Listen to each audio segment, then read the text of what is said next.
Once upon a time, the United States was a beacon of scientific progress. We mapped the human genome, landed rovers on Mars, and spearheaded life-saving vaccines. But now, the current administration seems hellbent on making America stupid again. In what can only be described as a multi-pronged assault on knowledge itself, research funding is being hacked to pieces, integrity policies are being tossed out like last week's takeout, and political interference is warping the pursuit of truth into something unrecognizable. These aren't just policy shifts. This is a deliberate, calculated kneecapping of scientific inquiry in service of an agenda that thrives on misinformation. The consequences? The more these food molecules could over-mutate. I think that's why the food is getting bigger.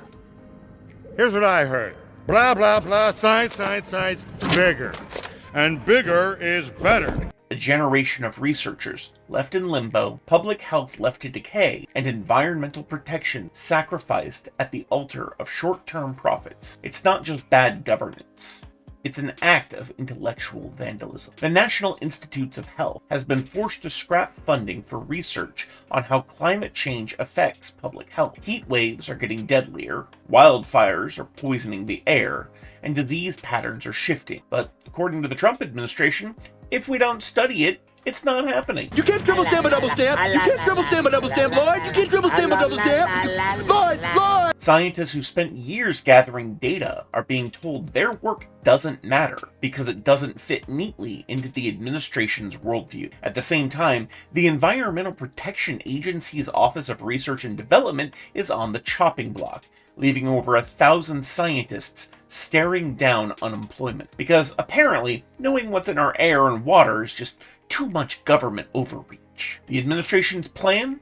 Let corporations self-regulate pollution levels. Because historically, industries have been known for their deep moral commitment to public health. Universities across the country are also watching hundreds of millions of dollars in research funding disappear. Johns Hopkins University, the University of Pennsylvania, and other top-tier institutions are being forced to cut projects that could have shaped the future of medicine, clean energy, and public health. But Trump's budget cuts aren't about fiscal responsibility. They're about punishing the intellectual hubs that dare to think independently. The message is clear: fall in line or lose everything. And it doesn't stop there. The administration has scrapped the NIH's scientific integrity policy, a set of basic rules meant to prevent research from being manipulated for political ends. The justification? It was too focused on diversity and inclusion. Of course, the fact that these policies also stop politicians from twisting data to fit their own narratives had nothing to do with it. Nothing at all. Please disperse. Nothing to see here. And if vague executive orders stifling research weren't enough, new restrictions on federal funding mean that any study, even remotely connected to diversity initiatives, gender studies, or renewable energy, might not get a single dime. The wording is so broad, researchers don't even know if their projects are safe. Will your study get axed because it mentions the words climate impact? Hard to say, but if you're looking for funding to study how oil executives can squeeze a few extra bucks out of taxpayers, you're golden. Meanwhile, health research focused on LGBTQ communities has been gutted. At least 68 federally funded studies covering everything from HIV prevention to cancer disparities to suicide prevention have been axed. And no, this isn't about budgets. This is ideological warfare. Public health be damned as long as they can erase research that acknowledges the existence of marginalized communities. And the environment? If the EPA's research arm disappears, cities like Houston, where oil refineries already belch pollutants into the sky, will be the first to suffer. With fewer watchdogs, corporations will be free to dump toxins with impunity. The Trump administration's message is clear. If you can't afford to move somewhere with cleaner air, well, that's just the price of freedom. America, fuck yeah, coming again to save the motherfucking day, yeah. But while the administration works to silence scientists, the people who actually do the research aren't backing down. The Stand Up for Science 2025 rallies have drawn thousands of researchers, students, and concerned citizens.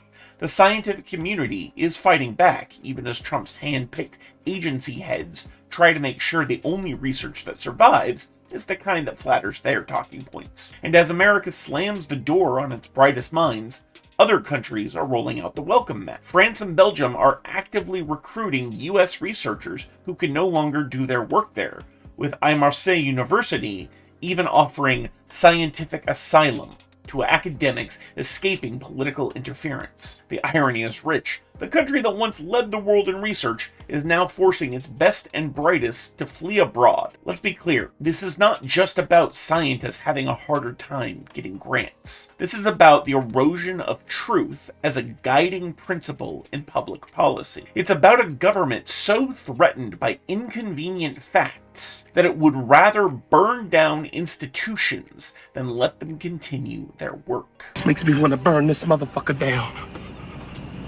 Come on, Boogie, let's burn this motherfucker down! Come on! We're talking about real, tangible consequences. More people will die from preventable diseases because health research was deemed politically inconvenient. More communities will suffer from pollution because regulations were gutted. More breakthroughs will be delayed or never happen at all because funding was slashed to make room for tax cuts for billionaires. The administration doesn't fear uncertainty. It fears scientific certainty, scientific reason, evidence. Because when science is allowed to do its job, it exposes the lies, the corruption, and the reckless short-term thinking that define this government's approach to leadership. So, the question is, how much longer are we willing to let this happen? How many more facts need to be erased? How many lives need to be put at risk before we start demanding that our leaders respect reality?